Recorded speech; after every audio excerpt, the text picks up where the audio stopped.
Mateo. She is going to do medical emergencies. She actually started as a bus attendant from 2004 to 2018.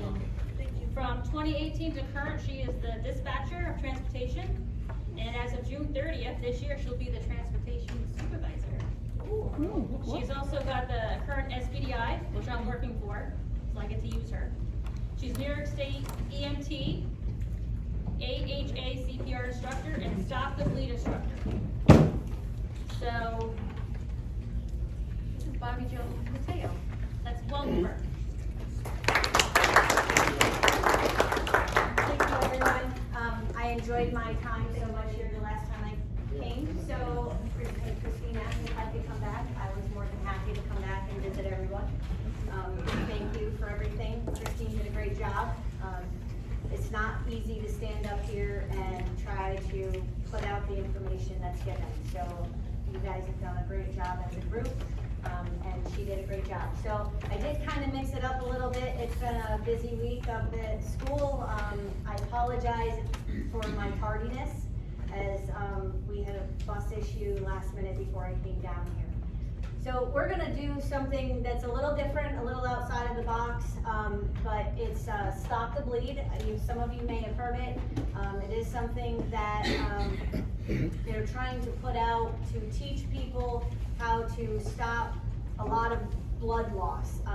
That, you may think, what does that have to do with busing, being on a bus? Well, like intersections and all of that, you have an accident, you may need to use those skills to stop some bleeding, do some triage, help out any way that you can as long as you're not injured. So I figured this was something different, not your normal instructional videos or anything that you would normally watch or see.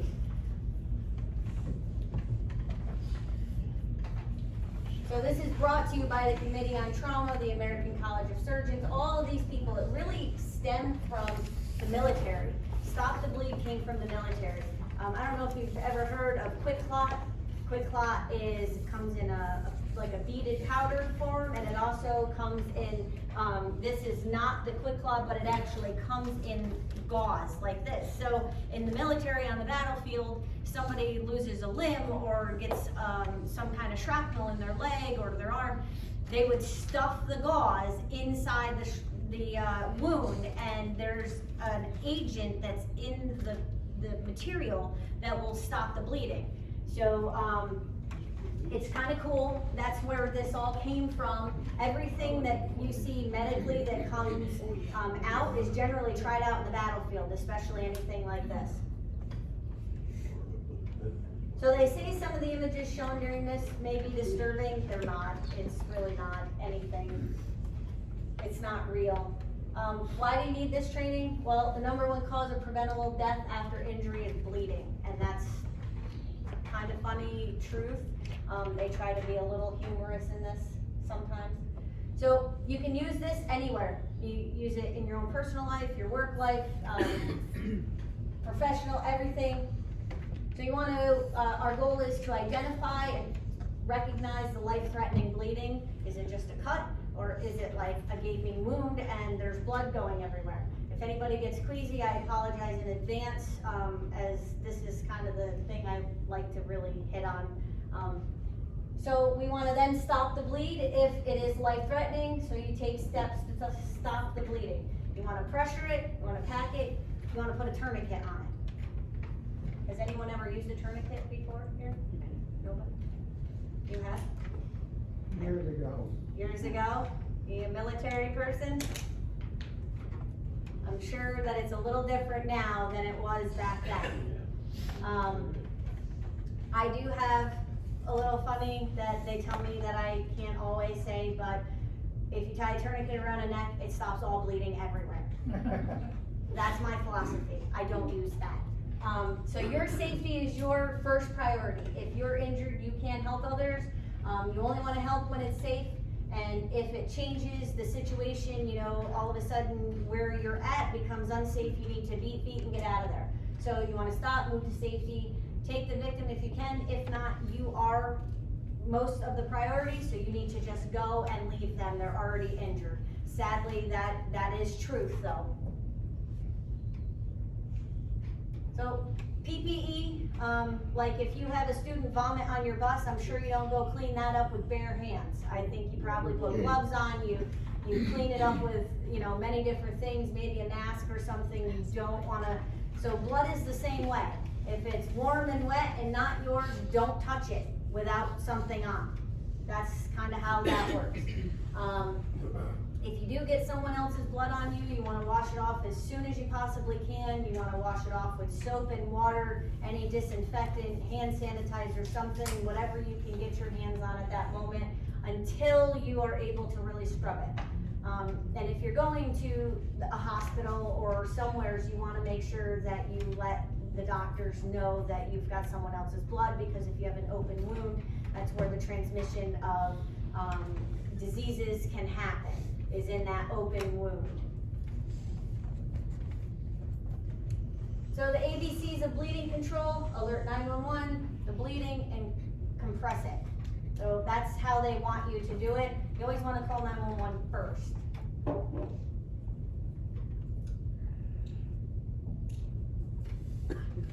Know your location. That's a big one. I mean, if you have a bus accident, when you radio in, you need to tell dispatch where you are, right? I mean, it doesn't do anybody any good if you don't know where you are. So I always say to people, oh, and you guys as professional drivers probably do this a lot more than other people I teach, but always look at your locations. Always kind of be aware of your surroundings. Look at what you're doing, the road that you just passed, or if you're on the highway, like take a look at a mile marker as you drive down the road. And this is in your own personal life as well. You just wanna be aware of where you are, so if something happens, you can say, oh, I was at mile marker 89. You know, I'm somewhere in that vicinity. That's at least helpful. The 911 dispatcher, no matter where you are, will give you instruction. They'll tell you what to do, what steps to take. If you don't have a tourniquet, or if you don't have a gauze or something, they'll give you ideas of what to do. And they'll help to keep you calm. So under bleeding, so you wanna find the source of bleeding. So it's easy if it's some place that is visible right away. But if you have some place that's covered by clothing and you have like a snowsuit on or something heavy, you can't always see it right away. So you wanna look for large poolings, like if you have pants on, you'll see, if there's enough bleeding, you'll see like a wet spot, large pooling, dark spots, things like that. That's the same in clothes, they'll get kind of wet and soggy. Continuous bleeding, you wanna look to see, is the blood stopping, is it slow, is it spurting, is it just kind of coming out all over? That's the large volume bleeding. And pooling of blood, like we just talked about. And there's multiple places that the victim could be bleeding, or person, it could be a family member, it doesn't have to be a victim, they just refer to that. Again, the clothing may also hide the bleeding. So different areas: arms and legs, neck, armpits, and groin, and then the whole trunk of the body. So the arms and legs, you have veins that run through, which if they're nicked, it's not as bad. If you have an artery, that thing is just gonna spurt, okay? In the body, the trunk area of the body, that's where all your vital organs are, so if something is bleeding in there, you'll generally, unless there's a penetration of some sort, you'll get like some kind of bruising. That's generally all you'll see, is some sort of bruising on the body. So we wanna put pressure on it. So the first thing that you're gonna do, and I have this really cool little leg, it's kinda neat, they send you, it's got all sorts of things. So the first thing that you're gonna do is you want to apply direct pressure. So applying direct pressure, if this is my wound, and we're gonna apply direct pressure, you're going to take whatever you can. So it doesn't have to be a gauze. If you are out somewheres, you can use your shirt. You can use anything, any kind of material that absorbs. So not like polyester, not silk. That stuff doesn't really absorb. You want something that's cotton, or you wanna. Soak it up. Huh? It'll soak it up. It will soak it up, correct. So when you apply pressure, you're gonna put it down, put your hand over it, and you're gonna really, really push. So unless you're really pushing hard, it doesn't really stop the bleeding. You have to go through all the layers of skin, all the subcutaneous layers, and all of that to get through to where it's actually bleeding from. And you're gonna focus on that area. So you're gonna cover it. If it stops bleeding, well, that's great. That's what you wanna do. So you're just gonna hold it. If it's not stopping bleeding, then you have a little bit more of a problem. But for now, it's stopping bleeding. You're just gonna hold on to it until help arrives, until you can figure something else out. We'll watch this little video. There is no volume, it just shows you how to.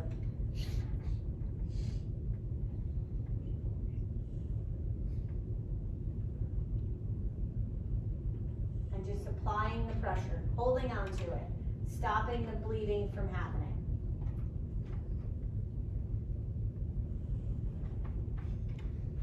Very exciting, I know. So for packing wounds, because sometimes you need to, like we talked about with the quick clot, you need to stick the gauze inside of it. So if you have, let's use your leg for instance, you have a large laceration on your leg, and it's wide open. You can see the bone. I'm not trying to make anybody sick. I know some of you just ate. You can't just put pressure on that. It's too wide. So what you need to do in the interim is you'll need to put gauze, something in there to close it up and stop the bleeding, and then put pressure over it. So for large wounds, superficial pressure is not effective. Bleeding from a deep wound, you want to pack it until it stops bleeding. So if you pack it and it's still bleeding a whole lot, you're going to put more packing on top of that. And you're going to stuff it until you think you can't anymore, and then you're going to put a little more in there. It really does. So not all of you can see, but on the top, they're really pushing it down in there. And if you're doing it to somebody else, they're not going to be happy with you. But at the end of the day, they'll like you because they'll still be alive thanks to you. Otherwise, the alternative is not so wonderful. So this is the nice little video that they'll show you packing the wound.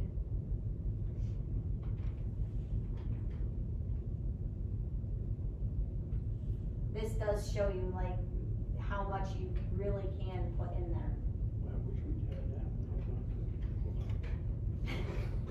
What do we have? We don't have that.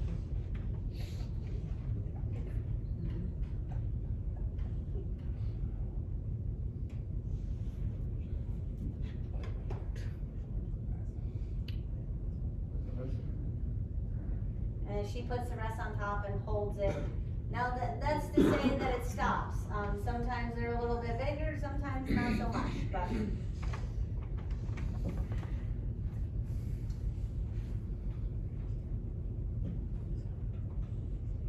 So you've now compressed it, you've packed it, you've done everything you possibly can, and it's still bleeding.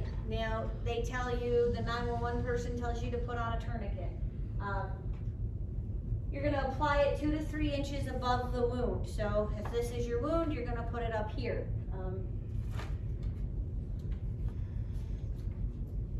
So you put it on.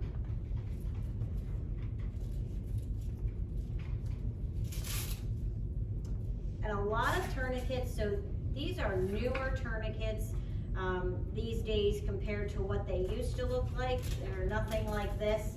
So when you place the tourniquet on, you're going to put it on, and then you're going to pull it as tight as you possibly can.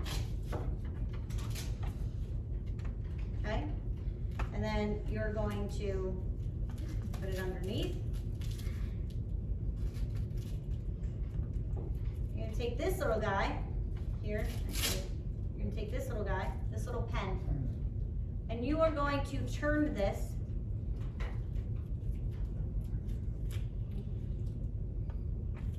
until you can possibly not turn it anymore. And then you're gonna tuck it underneath. And as I said, most tourniquets are like this. You're going to then fold this. It's not as easy as it looks. And then you're going to put the piece over top. So what this does is it stops the blood from flowing through the arteries and the veins, cuts off all the blood supply to allow the bleeding to stop. When you place a tourniquet on, you'll see where it says time. So it's very important that you place the time with a pen, a marker, something, what time that you put this tourniquet on the person. Because this way, when you never take a tourniquet off, it doesn't come off until the patient reaches the hospital. So it's very important that the doctor knows what time you put this on. So that way they're aware of how long, because tourniquets can cause some damage to the limb, wherever. Obviously you can't put a tourniquet on the trunk of the body, so whichever limb you put it on, it can cause some damage to the nerves, to the muscles. You do have to be careful of that, but you're not going to think about that in an emergency or in that time.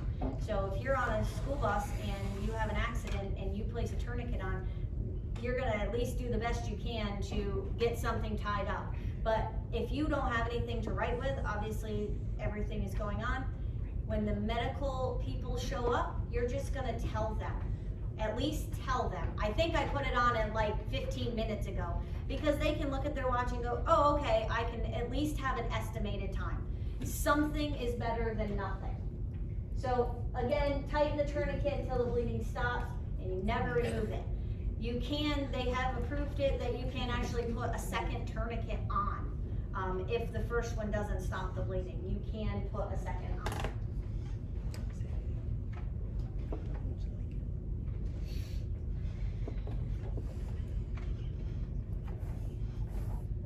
So this is real life. Obviously they don't put it on as tight.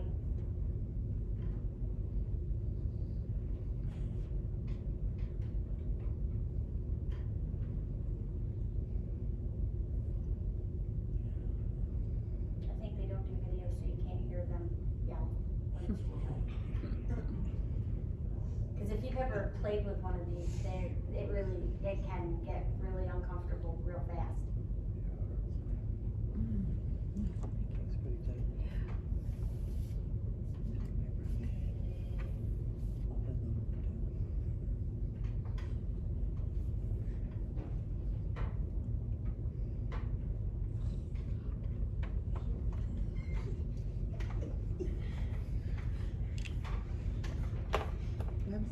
So, does anybody know what else you can use besides that actual tourniquet as a tourniquet? Belt. A belt? Yep. Yep. You can use most anything. You sure? I'm sorry? You sure? Yep. When you get into like clothing pieces, you want to just make sure that you get it tight. Sometimes they will stretch a little bit, but you know, anything that's beaded, a rope or anything like that, that works really well, because it is pretty much like this. You could probably get a tighter seal. You do want to just be careful, maybe put like a piece of clothing underneath of a shoelace, or just so it doesn't cut into the skin eventually. That could possibly happen. So these are some of the different kinds of tourniquets that are being used now. They're trying to get them all to kind of be the same, so that way everyone is on the same page with using them. A lot of the military uses a lot of the CAT. I know that's what a lot of the police officers and first responders will use. We have them where I work. That's what those are most effective. They're easier to use. That's just all. So, children, and all but the extremely young, you can use the same tourniquet that for adults and children. For an infant, a tourniquet is too big. Direct pressure will work in almost all cases. Do you know why that is? infants are so little, everything is close to the skin. Tourniquets are not effective because it could really harm them. So direct pressure, you can really get good pressure on an infant. Generally, they don't have those kinds of issues, but you can get full direct pressure. And if that doesn't stop the bleeding, there's a bigger issue.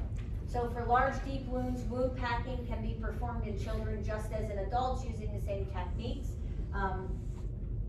Infants, again, are separate from that. So any child, usually from puberty age up, is generally, you can do younger children.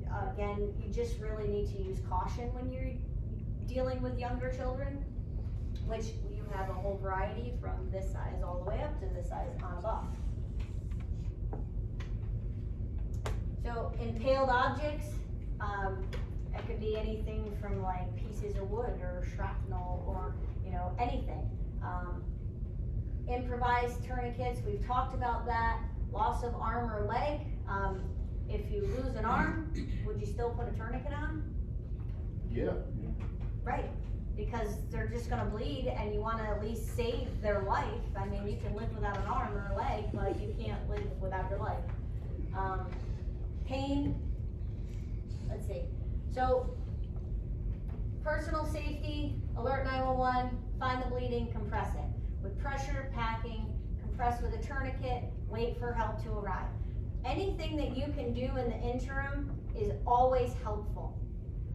Don't ever think, I can't do that, because you can. And in an emergency, that decision might really be proven life to death for someone else, including yourself. I don't know if you've read about it. There was a couple years ago, there was a guy who had been hiking and some rocks fell on him. He actually put a tourniquet on his leg because he couldn't get out. He was all by himself. He had no phone. He was unable. So he put a tourniquet on his leg and he cut his leg off. But he saved his life, because if he didn't do that, what was he gonna do? He was gonna die. There was nobody who was coming to find him. There was nothing gonna happen, and he saved his life. But he was smart enough. He put a tourniquet on, wrapped it nice and tight, and then cut his leg off. I don't know that I can handle that, but you do what you can. You have to improvise, but you have to think clearly. And again, it brings me back to, you may be sitting here thinking, what does this have to do with me as a bus driver? And well, it really does, because you don't know from day to day what you're going to find when you sit in that seat or you get on that bus from today, tomorrow, in the next 5 minutes. You don't know what's gonna happen when you get in your cars to go home or to come to work in the morning. So it does go hand in hand, it truly does. As a first responder, I really try, and I enjoy teaching and providing these skills, but I really try to make everyone understand that it is important to learn just the little things, because you might not take away the whole thing here, but you might take away a little piece of it that actually, in fact, might help somebody someday, whether you're at home or at work. So you can always go to stopthebleed.org. There's a lot of information on it. It is new. They really put a push on it. Last year, the year before, they started out, but COVID was still there, was really harming everything. So last year, they really kind of put a push. They really want people to learn this, to be trained on this information. I mean, it's a great thing to have in your toolbox. The only thing more tragic than a death is a death that could have been prevented. That's huge. That truly is the truth. Because if you have the ability to try, and you don't do anything, then you're just as guilty. You caused that. If you try and it doesn't work, then you can honestly say to yourself, I tried. You are covered. It's kind of like CPR. You are covered by the Good Samaritan law. You can't be sued, you can't be anything for trying to save somebody's life. Just so everybody's aware, for in case that might be some reason why you wouldn't want to do it. I think that is all I have for you. Does anybody have any questions for me? Yes, sir. What about the bleeding? Is it coming in bleeding, both coming outside. Sometimes Internal yeah, bleeding? Yeah. So if- How can we deal with it? So you cannot stop internal bleeding. Anything in the trunk area, you can't stop. So you can see bruising. So if you were to look and notice on someone's stomach that they had some bruising here, on the side, and it's really just starting to bruise, that tells you that there's bleeding. So now you really wanna just get them to a hospital. You can't stop that, because if you were to poke a hole there, you could cause them more harm than good. So anything internal, you can't. Generally, on the extremities, you generally don't see internal bleeding. It's usually always coming out from somewhere. Because you have your arteries that run through your femoral arteries that run into your legs. Generally, they are most protected, that unless they get a laceration of some sort, you won't get internal bleeding. But in here, because of all your organs, it is so possible that can cause, some kind of, like a seatbelt, could cause some kind of internal damage, Any other questions? Nope. Laura? Back there. Yes, sir. I just wondered, as far as, we all have first aid kits on our buses, Mhm. but they're sealed up, obviously, so you know if it's been used or not, but is there a tourniquet in there? Cause I've never actually seen what's in the No. first aid kit. So tourniquets are not something that is currently required to be in a first aid kit on a school bus. You get a regular cloth and stuff that's got inside underneath. That is not either. However, so something that we have started working on is trying to put like little packages together, purchasing that ourselves.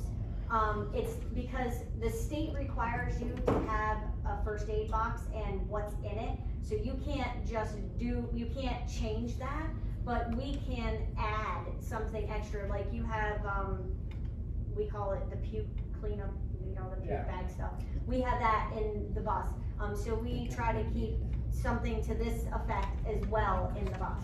So that's something that we've been trying to We need do, to put something in the bus. but it's something that's not required by the state, so obviously it costs money to try to do that, so Somebody get hurt in the that's bus. the one problem. Bleeding is not stopped, right? We need something for that. All right, thank you all for coming. Christine, if you have anything else? Nope, I just wanna thank everybody, please, if you don't want any of your papers, just save them, I'll pick them up, if anybody wants to help me, I have to put the tables back the way they were. But otherwise, Hey, thank Chris, you, everybody. Have a very good good night. first time.